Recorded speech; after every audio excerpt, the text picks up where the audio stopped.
विषय हाताळलेला आहे आणि चांगल्या पद्धतीने ते तपास करत आहेत असं आता जे आर्ग्युमेंट कोर्टात झालं ते मी ऐकलं. त्याच्यामुळे मला एक समाधान आहे की शिवाजी महाराज, संभाजी महाराज आणि जिजाऊंच्या विषयी विष ओकणाऱ्या व्यक्तीबद्दल सहानुभूती न ठेवता कायद्याच्या कक्षेत राहून ज्या पद्धतीनं तपास चालला आहे त्यामुळे महाराष्ट्रामध्ये एक वेगळ्या पद्धतीनं, कारण ह्याच्या अगोदर तुम्ही बघितलं असेल की खूप वेगवेगळ्या व्यक्तींनी शिवाजी महाराजांच्याबद्दल वेगवेगळी विधानं केली होती पण त्यांना कुठलीच कारवाई झालेली नव्हती, त्यांच्यावर गुन्हेसुद्धा दाखल झाले नव्हते. पण याच्यावर गुन्हा दाखल होऊन ज्या पद्धतीनं कारवाई करायची चाललेलं आहे त्याच्याबद्दल मला एक शिवाजी महाराजांचा अनुयायी म्हणून एक समाधान वाटतं. युक्तिवादादरम्यान तुम्ही उपस्थित होता.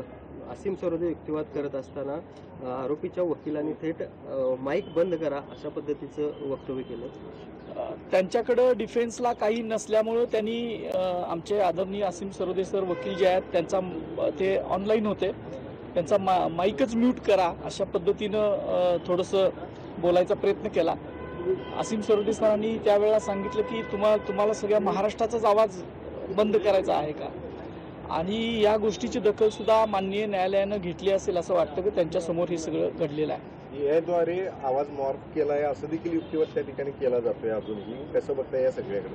आता आपण बघतोय की स्वतः जबाबच त्यांनी दिलेला आहे की आणि कोर्टात सुद्धा आता त्यांनी डिफेंड केलं नाही की मी जो जबाब दिला आहे की मीच फोन केलेला होता असं त्यांनी स्वतः जबाब दिला आहे आणि कोर्टात सुद्धा त्यांनी त्याला डिफेंड अजूनपर्यंत केलेलं नाही. त्या अर्थी AI आणि ह्या सगळ्या गोष्टी मुळातच एक वेगळ्या पद्धतीनं खोटं बोलायचं म्हणून ते केलेलं होतं असं लक्षात येतं. कार्यकर्त्यांच्या भावना फार संतप्त आहेत. काय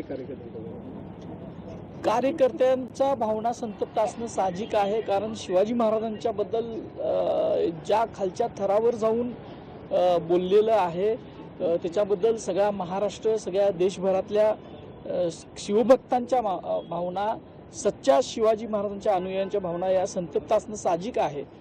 पण माझं त्यांना आव्हान आहे की आपण लोकशाही पद्धतीनं, संविधानिक मार्गानं याचा आपण लढा देऊ. आमचे वकील मॅडम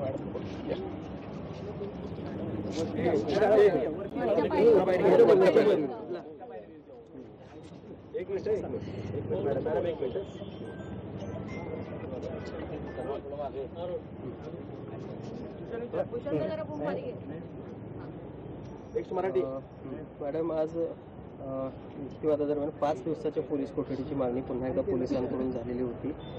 काय नेमकं त्यामध्ये सांगितलंय तपासातल्या बाबी आपल्या बाजूनं, आणि काय ज्या पद्धतीनं 2 दिवस दिलेली आहे पोलीस कोठडी पुरेशी आहे? आता ॲक्च्युली जर पहिल्या दिवशी पोलिसांनी जी 7 दिवसाची PC मागितली होती त्यावेळी माननीय कोर्टाने 3 दिवसांची PC दिलेली होती. पण लोकशाही मराठी ऐका, पहा, जागरूक रहा.